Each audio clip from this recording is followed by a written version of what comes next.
चलिए तो फिर शुरू करते हैं अपन। और एनालिसिस शुरू करने के पहले अब इजी सब्सक्रिप्शन जो है वो शिफ्ट हो गया है। जो पहले हम मेथड यूज़ करते थे सब्सक्राइब करने के लिए, वो अब इनके न्यूज़लेटर को सब्सक्राइब करने के लिए नीचे जो पहली दी हुई लिंक है उसी पेज में यहाँ शिफ्ट किया है इन्होंने। अपना थोड़ा इंटरफेस चेंज किया है, कुछ भी नहीं है, यही पेज है ऐसा। और यही सेम ब्लॉक है, इसमें से आप जो भी आप सब्सक्रिप्शन चुनना चाहें, जो भी हम एनालिसिस करते हो इन्हीं के बेसिकली इन्हीं के आर्टिकल्स के बेसिस पर करते हैं। और इनके जो आर्टिकल्स हैं अब आपको आपके मेल पे आ जाया करेंगे। तो ये जो है यहाँ से आप 1 साल वाला लेना चाहें तो 2200, 3 साल वाला लेंगे तो 4500, और आप 5 साल वाला लेंगे तो 8800 जो हमारे पास है रिसर्च पर। इसमें आपका अगर आप क्वांटिटेटिव ट्रेडिंग या फिर आप एल्गो ट्रेडिंग वगैरह करते हैं तो उसके लिए बहुत अच्छा इनका रिसर्च रहता है। तो वो आगे आप लोगों को किसी दिन और दिखाएंगे उनके एल्गो आर्टिकल्स को। तो ये इनका एक नया मेथड, इनका इजी सब्सक्रिप्शन अब यहाँ शिफ्ट हो गया है, ये आपको बताना था। चलिए अब अपन अपना एनालिसिस शुरू करते हैं।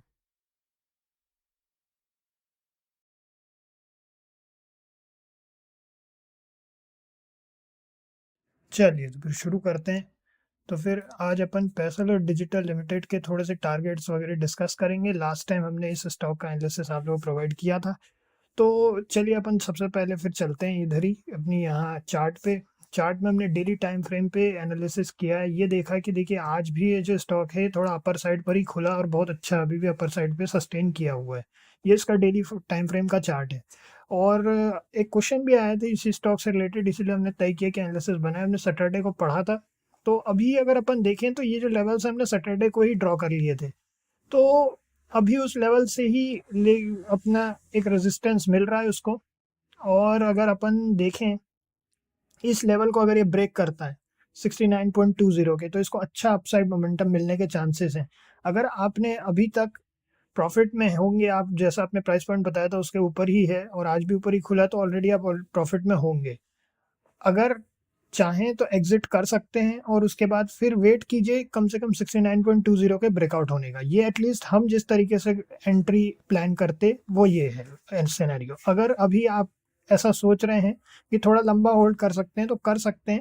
क्योंकि अगर अपन इधर इनकी ओवरऑल एनालिसिस पे चलें, इनके फाइनेंशियल्स वगैरह को डिस्कस करें, थोड़े फंडामेंटल्स देखते हैं, तो इनकी revenue quarter by quarter basis पे बढ़ी है। अगर थोड़ा सा इधर अपन नेट प्रॉफिट की तरफ चलें तो नेट प्रॉफिट इनका बढ़ा है, 21 से 38 करोड़ का हो गया। अगर अपन प्रॉफिट एंड लॉस स्टेटमेंट पर चलें तो इनका रेवेन्यू से यहाँ मार्च 2022 के बाद मार्च 2023 को रेवेन्यू भी बढ़ी है। फिर इसके बाद में अगर अपन नेट प्रॉफिट पे चलें तो वो भी बढ़ा है, 79 करोड़ से 94 करोड़ हो गया था। उसके बाद में अगर अपन थोड़ा सा इधर चलें, ऑपरेटिंग एक्टिविटीज़ की बात करें, तो एटलीस्ट नेट कैश फ्लो जो है नेगेटिव से सीधा पॉजिटिव हो गया, -37 से 19 हो गया। और अगर अपन शेयर होल्डिंग पैटर्न की बात करें तो ये भी शेयर होल्डिंग पैटर्न अभी जून 2023 में मार्च 2023 के मुकाबले प्रमोटर होल्डिंग बढ़ा है। तो ये भी अच्छा साइन है। ओवरऑल ठीक है, इतना कुछ खास बहुत बुरा कुछ भी नहीं इसमें दिख रहा है। अगर आप ओवरऑल ये बात करें, इधर अपन प्रो कॉन्स की बात करें, तो इन्होंने ऑलरेडी ये चीज़ें लिखी हैं। लेकिन जो मेजर चीज़ें हैं जैसे जिसको अपन रेवेन्यू कहेंगे, और उसके बाद में अगर अपन बात करें इधर इंटरेस्ट वगैरह को भी, इंटरेस्ट भी बढ़ा है इनका।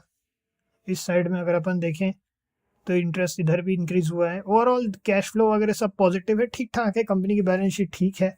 और अगर अपन इधर बात करें तो स्टॉक भी इसको रिफ्लेक्ट कर रहा है, स्टॉक भी ठीक ठाक ट्राई कर रहा है, अपर रेजिस्टेंस को फेस कर रहा है अभी। लेकिन अगर इसको ब्रेकआउट देता है 69.20 को तो अच्छा ब्रेकआउट मिल सकता है। तो हमारे सजेशन में सेफ एग्जिट अभी की जा सकती है, क्योंकि हो सकता है कुछ समय तक ये इसी लेवल पे रहे जैसे यहाँ पे इसने किया था। हो सकता है इसी लेवल पे यहीं कहीं रहे। एक बार इसको ब्रेकआउट देता है तो एक चांस है कि आपको थोड़ा और अच्छा अपर मोमेंटम मिले।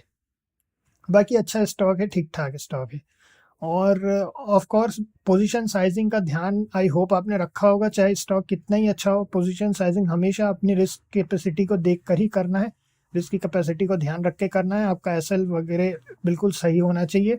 स्टॉप लॉस की अगर अपन बात करें तो अभी ये चल रहा है 66.0 पे। हम एटलीस्ट इस रेड कैंडल के लो को 65.05 को स्टॉप लॉस बना लेंगे, क्योंकि ऑलरेडी ये हमने बता दिया है कि यहाँ से सपोर्ट लेकर के इसने एक अपसाइड अपना दिखाने का मोमेंटम कोशिश की है। ठीक है, चलिए इतने ही है अभी। और अगर कोई और आगे एनालिसिस होता है तो आप लोगों के साथ जरूर शेयर करेंगे। नेक्स्ट में मिलते हैं। ओके।